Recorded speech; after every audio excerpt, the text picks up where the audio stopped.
fo sy'n mwyn Pedr sy'n yma. Dwi'n methu credu hyn.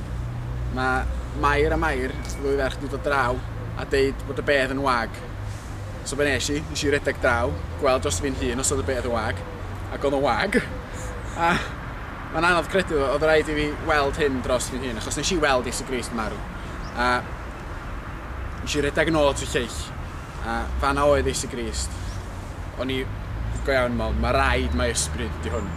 Nathon ni'n neud iddo efo ta pysgod mwyn profi ni bod mae Iesu Grist oedd hwn. A nath Iesu Grist ddeud bod edifeirwch yn gorfod dod drwy'r ffaith bod ni'n credu yn ffaith bod Iesu Grist wedi diodda ac atgyfodi a concro marwolaeth.